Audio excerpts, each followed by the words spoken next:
Jason Rzucidlo reporting just outside the Detroit Institute of Arts. Coming up, we're going to be taking you inside their new gallery of Islamic art right here on AmericaJR.com. As it happens, we have the collection that goes back really to William Valentina in the 1920s, although the museum was taking in Islamic works of art as early as the last decade of the 19th century.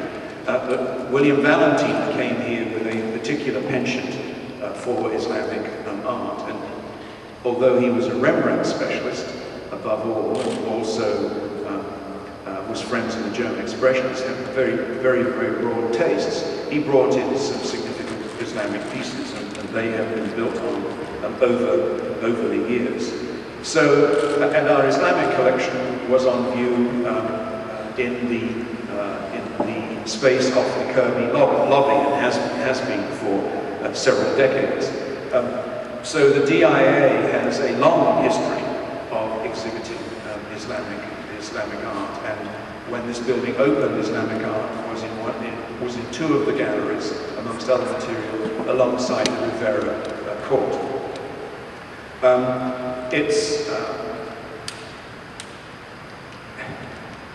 It's anomalous in a certain sense, in that our other cultures tend not to be shown according to a religious set of religious beliefs. But in this case, we're looking at there's a sort of paradox, an astonishing range of art, very different forms of art, all related directly to the certain priorities of each culture, whether it's Iranian or Moroccan.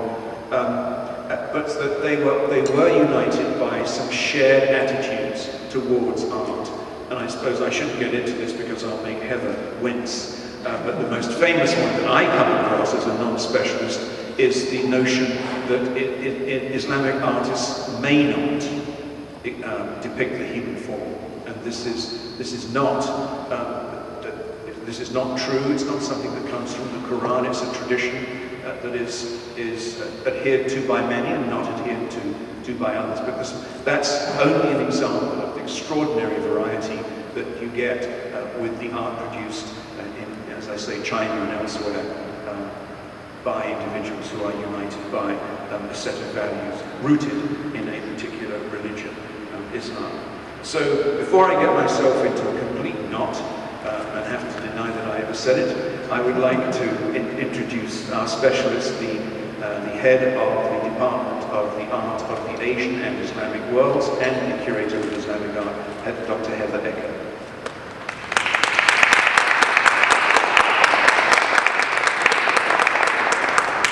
Thank you, Graham, and good morning. I thought it would be useful, excuse me, just to say a few words from the perspective of the curator about how we approach our either permanent installation galleries or even special exhibitions here, which is a particular approach which we find maximizes the pleasure and engagement of our visitors with works of art. And that approach is really to look very closely at the works of art that we assemble to include in an exhibition, and to see what kinds of narratives and stories emerge from those objects. And then we group them in such a way that we actually develop narrative themes which tell stories about the objects. And in this way, we find that our visitors are able to learn about them and appreciate them in some sense, with some sense of their context.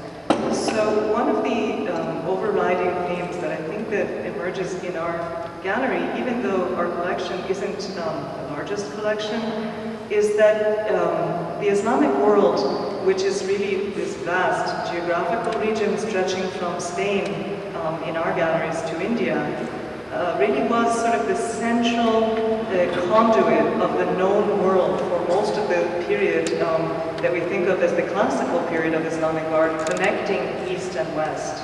So we actually have, for example, at the entrance of the gallery, a section on the Silk Road, which examines, in terms of artistic production, relationships between the Islamic world and China at various intervals over time.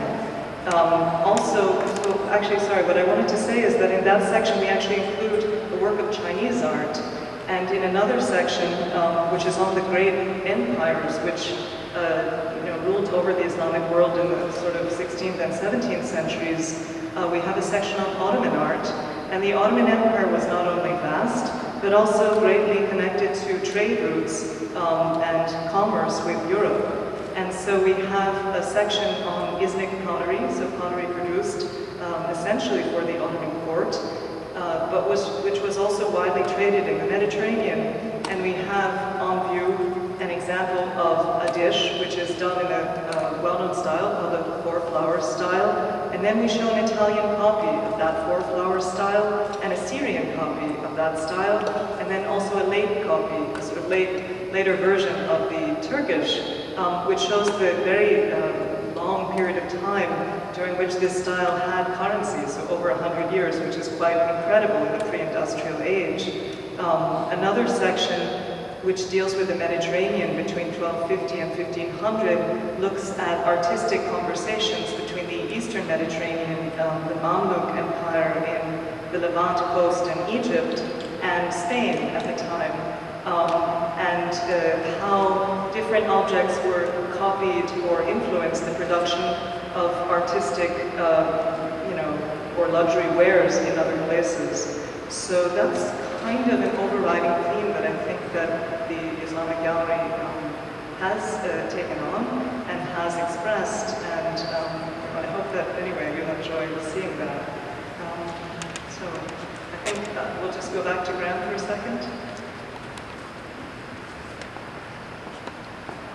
Well, I'd like to invite you to step into the galleries. They will be opening to the public on Sunday, and Heather and I will be here to answer any questions that you may have. Thanks for coming.